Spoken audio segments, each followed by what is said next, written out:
Voici un grand village où se côtoient un patrimoine ancien et des maisons modernes, ainsi que des champs et une forêt avec une ligne de chemin de fer et l'autoroute 20. Ce mélange urbain et rural attire de nouveaux venus chaque année et en conséquence, un récent boom démographique a caractérisé cette municipalité. Bienvenue à Saint-Apollinaire. Bonjour tout le monde, c'est Veg, le Québécois, prêt à vous livrer ce premier épisode de ma nouvelle saison à la découverte. Comme à l'habitude, on commence avec un petit village de Lotbinière en Chaudière-Appalaches. Après avoir fait Saint-Gilles, puis Saint-Agapi, voici Saint-Apollinaire.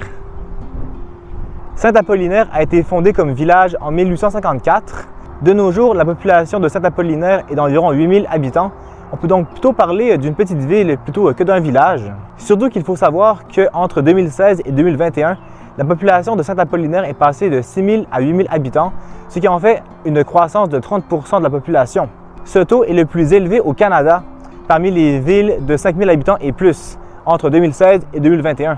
Cet engouement récent pour Saint-Apollinaire s'explique par les maisons abordables, en tout cas si elles le sont encore aujourd'hui en 2023, la présence de l'autoroute 20, ce qui permet de relier les ponts de Québec en moins de 20 minutes, le chemin de fer et les industries qui s'articulent autour de cet axe de transport, ce qui crée des emplois et fait venir la population. C'est pourquoi, depuis quelques années, on retrouve un bon nombre de maisons unifamiliales modernes qui font contraste avec les maisons ancestrales de la rue principale, mais on y reviendra plus tard. Pour soutenir ce boom de population, il y a de bons services et infrastructures de loisirs à Saint-Apollinaire, comme le centre multifonctionnel, le parc Terry Fox, qui inclut des terrains de tennis, de basketball, de soccer, une patinoire et des modules de jeu. Et aussi le chalet des loisirs. Au niveau commercial, les commerces, petits et grands, fleurissent. Malgré ce développement immobilier fulgurant, Saint-Apollinaire arrive à bien préserver son patrimoine bâti. On le retrouve principalement sur la rue principale, qui inclut des dizaines de maisons de campagne ancestrales, construites entre 1850 et 1920. Plusieurs sont de style cottage vernaculaire américain. Certaines de style québécoise néoclassique et quelques-unes de style cubique. Mais il y a aussi d'autres bâtiments plus uniques et atypiques. Je vous les présente. Au 35 rue de l'Église, nous avons un ancien hôtel qui est devenu ensuite un magasin général, puis un salon de barbier et finalement un bureau de poste avant de devenir une maison résidentielle. Ici, nous avons la résidence du docteur Lafleur. Construite en 1916, c'est une des rares demeures de style victorien de Saint-Apollinaire. Et juste à côté, il y a l'ancien hôtel Windsor, construit en 1912 de style éclectique.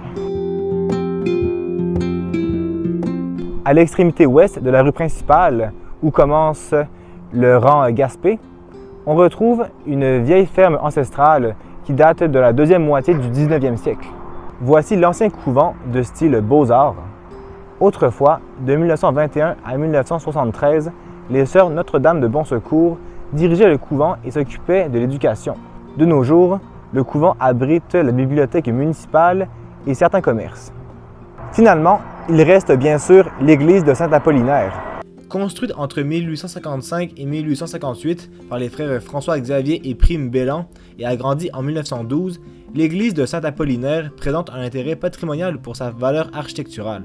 Sa façade extérieure en briques et en pierre a conservé l'essentiel de ses caractéristiques d'origine. Son haut clocher, visible à des kilomètres, fait de l'église un point de repère pour tous les habitants du village. La municipalité a aussi préservé quelques espaces verts de l'urbanisation, comme ses sentiers pédestres.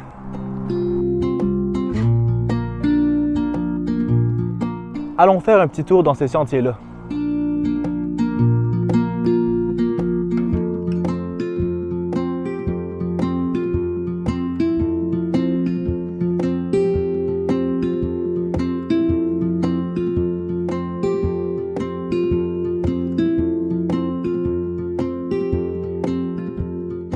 Bon, assez classique comme sentier pédestre de village, mais on s'en plaint pas.